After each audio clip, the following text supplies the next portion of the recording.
Hello guys and welcome back to another video. Today we're going to be taking a look at a MacBook Pro that I got for free.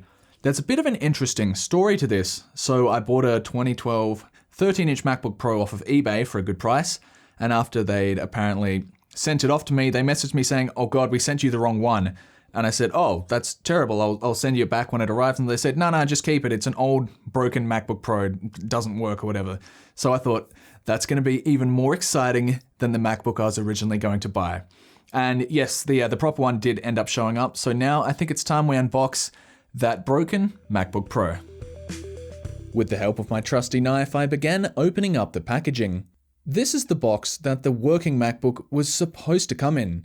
We've got the documentation, extension lead, the laptop itself, which looks to be in rough shape, and the frayed power supply. It's safe to say I will not be using that. The laptop is quite filthy. I should probably be wearing gloves while handling this honestly. This may in fact be the dirtiest laptop screen I've ever seen. On the base there are two missing feet, luckily easy to replace. But the bent out casing suggests that the battery may be expanding, although it does seem to be holding some sort of charge. The fast flashing LED means that it is basically flat though.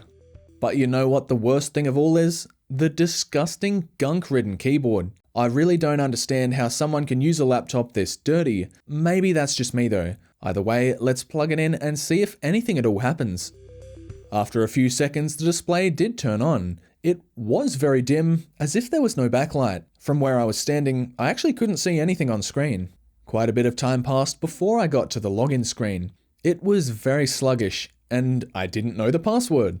So it does actually turn on, and it took about, 5 minutes to get to that point. It is password locked, and it runs incredibly slow, so I think we're going to have to try and diagnose exactly why it is this slow.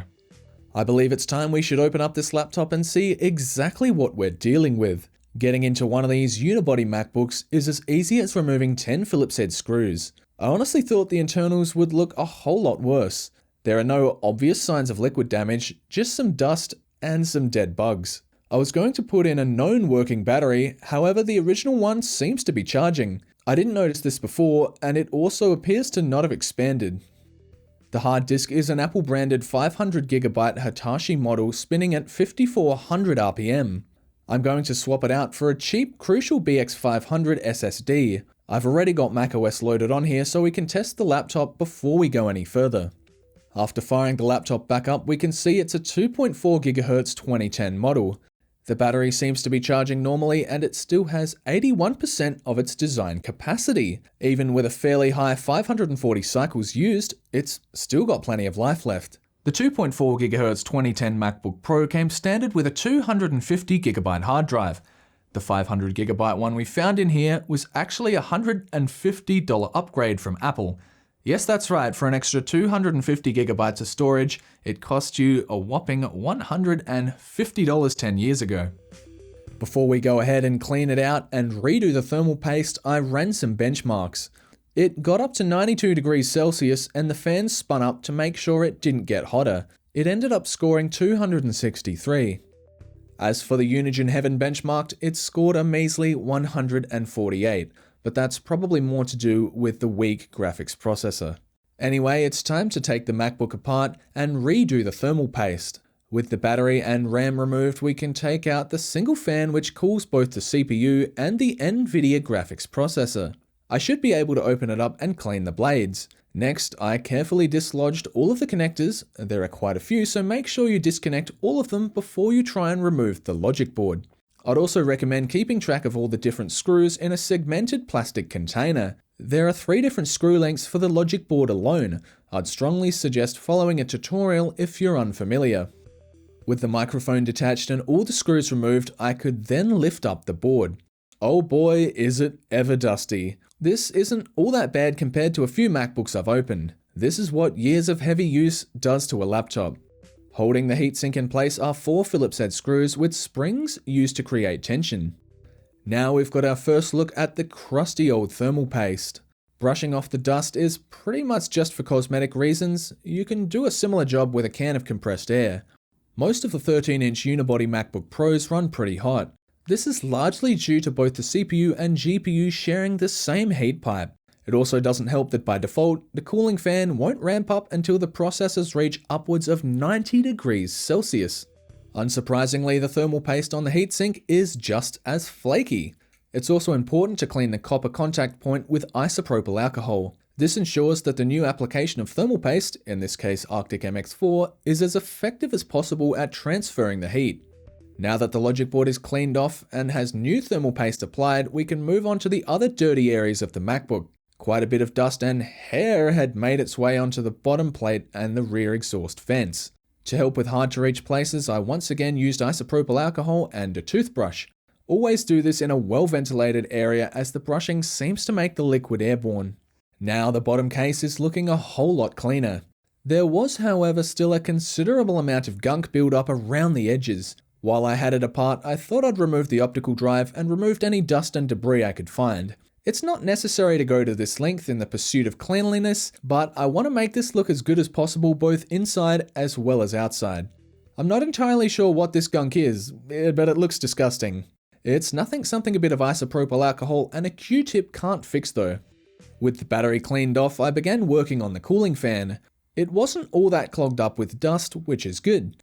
After removing a single Phillips head screw, I could unclip the casing and brush out the rest of the dust. Once again, using some isopropyl alcohol to get to the hard to reach places. That looks a whole lot nicer now. To make sure that the hinges don't become loose over time, I reapplied some thread locker. These screws were already not that tight, so it was definitely good that I did this.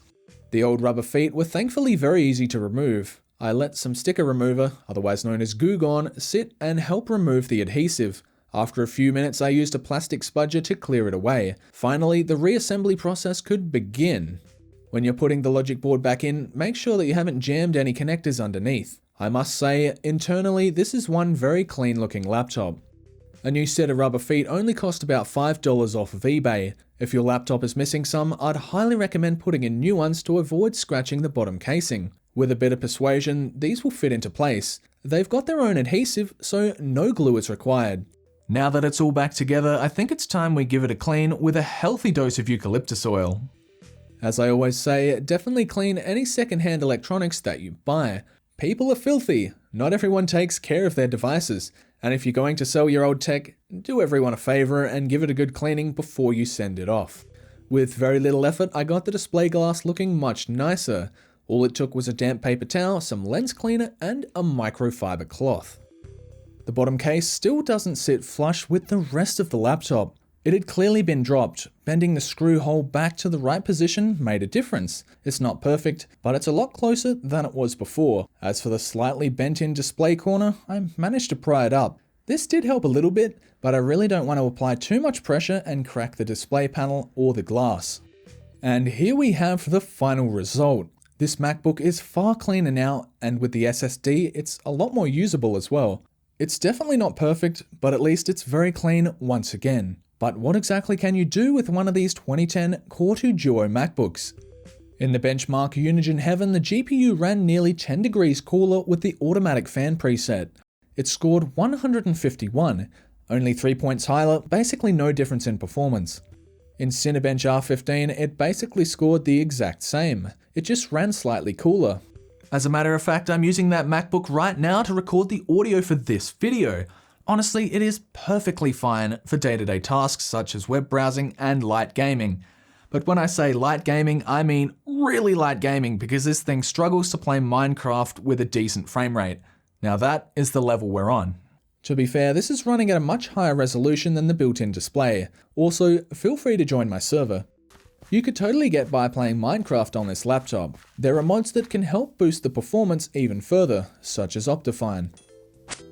As always, we test old school RuneScape out on these laptops. It runs perfectly fine, great for reliving your childhood, if your childhood involves RuneScape. Hello everyone. Full HD YouTube playback was also very smooth. As I said, this laptop is great for web browsing. The screen is also pretty decent. With a brightness of 326 nits and solid coverage of the sRGB color space, light photo editing is definitely possible here. The keyboard is also a dream to type on. One of my favorite laptop keyboards for sure. We've definitely put some new life into this 10-year-old MacBook. Thank you very much for watching. This video isn't sponsored, so I'd really appreciate it if you left a like if you enjoyed the video, and if you want to see more, definitely consider subscribing. For $1 a month, you can become a member of the channel, which gives you access to a series of behind the scenes videos, your name in the end credits, and a big thank you from me. But hey, that's not necessary. If you just want to watch the videos, that's great too. That helps support the channel. Anyway, you have a great day, and I'll see you in the next video.